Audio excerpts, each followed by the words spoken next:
confirm na nasa Jakarta na siya today. Tapos in the next few days, malaki ang tsansa na mauuwi na siya. Nasasabik na sa kanyang pag-uwi sa Pilipinas si Mary Jane Veloso. Si Veloso ay inilipat na mula sa Yogyakarta Prison Facility papunta sa Jakarta, Indonesia kahapon, upang simulan na ang proseso para sa pagbabalik niya sa bansa. Ayon sa corrections officer na siyang in charge sa transfer ng Filipino death row inmate, hindi na magtatagal ang proseso para sa turnover ni Veloso. Kalau untuk kembali ke Manila akan dilakukan kapan, Pak? Mudah-mudahan secepat mungkin. Cepat mungkin kalau urusan administrasi dan kelengkapan dokumennya selesai, mungkin dalam.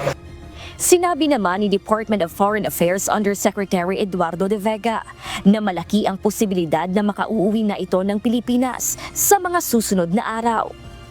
Nakatakda ng umalis mamayang gabi ang mga kinatawan ng Pilipinas na magmumula sa DFA, National Bureau of Investigation at Bureau of Corrections upang isapinal ang kasunduan ng pagpapauwi kay Veloso. Antigin namin anytime this week may chance na makakauwi na siya, pero depende yan sa usapan namin mamayang gabi o bukas. Magkahalong lungkot at saya naman ang nararamdaman ng mga nakasama ni Mary Jane sa Yogyakarta Women's Penitentiary sa loob ng mahabang panahon. Ngunit alam nila na ito ang araw na pinakahihintay ng Filipina detainee.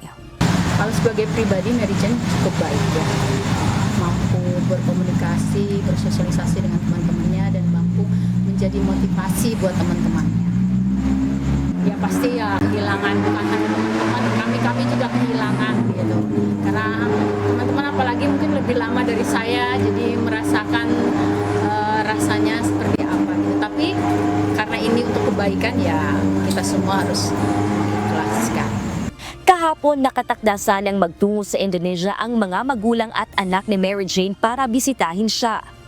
Ngunit inabisuhan muna sila ng DFA na wag nang tumuloy. Sa ngayon, maghihintay na lang sila ng pagbabalik nito sa bansa at umaasa silang mangyayari ito sa lalong madaling panahon. Gladys Tuwabi, UNTV News and Rescue. Diyos ang aming sandigan, serbisyo publiko ang aming pinahahalagahan.